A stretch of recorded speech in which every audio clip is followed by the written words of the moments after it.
JPM PG college e learning classes में आपका स्वागत है। आज हम कूलम्ब्स लॉ पर डिस्कस करेंगे। Coulomb's law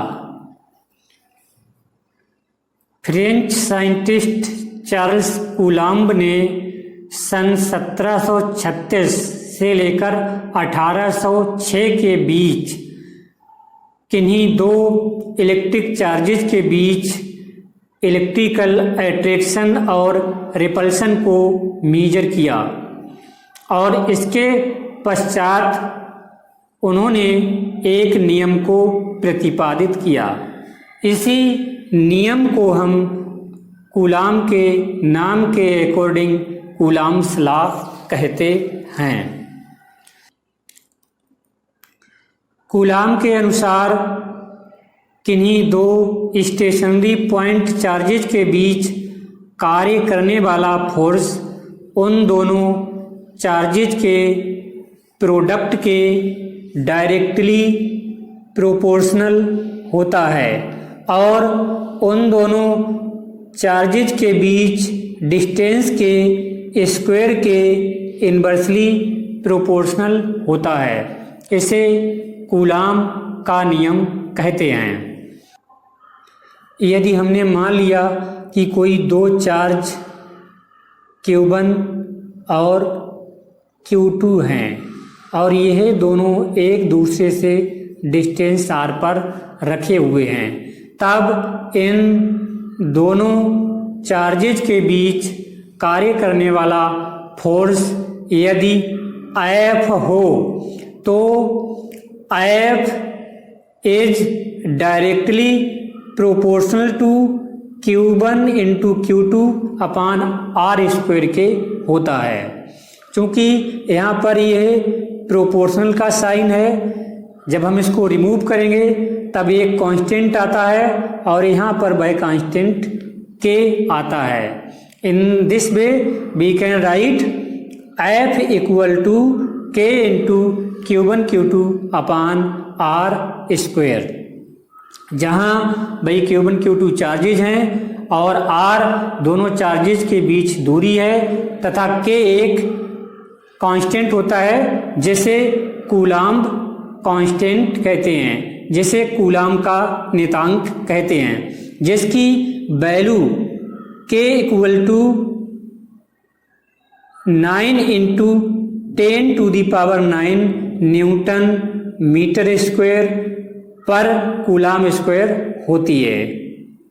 coulomb constant K की value K equal to 1 upon 4 pi epsilon naught होती है, जहाँ epsilon naught is the permittivity of the free space, अर्थात जहाँ एप्सिलॉन नॉट फ्री स्पेस की परमिटिविटी होती है और इसकी value epsilon naught equal to जब हम कैलकुलेट करते हैं तब लगभग 8.854 into 10 to the power -12 coulomb square पर न्यूटन इंटू मीटर स्क्वायर होती है।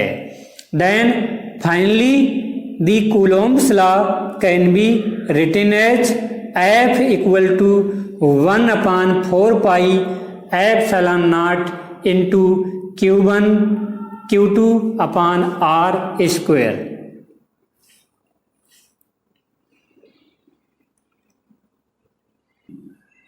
अब यदि हम मान लें कि जो चार्ज हैं, दो स्टेशनरी चार्ज हैं, ये किसी इंसुलेटिंग मीडियम में रखे हुए हैं या हमारा मीडियम वैक्यूम का नहीं है, तो उस समय हमने मान लिया कि दोनों चार्जेस पर वर्क करने वाला फोर्स Fm है। सफिक्स में m राइट है, इसका मतलब होता है मीडियम में रखे हुए दो पॉइंट चार्जेस पर कार्य करने वाला फोर्स, तब यह Fm इक्वल टू होगा 1 upon 4 pi epsilon into Q1 Q2 upon R square.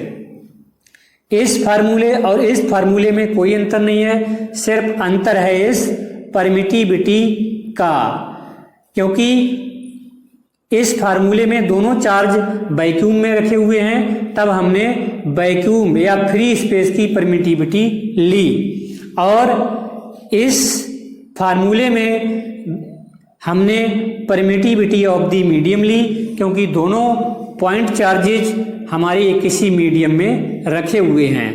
In this way we can say that the Coulombian force acting on two charges is also depend on the medium between two charges. इस प्रकार हम कह सकते हैं कि दोनों point charges पर कार्य करने वाला कूलम्बियन फोर्स मीडियम पर भी डिपेंड करता है। If we consider this is the equation 1 and this is the equation 2, then on dividing y equation 1 and 2 we get f upon fm equal to epsilon upon epsilon naught. This is equal to epsilon r and this is equal to k. Then we can write fm equal to f upon k. This where epsilon r is the relative permittivity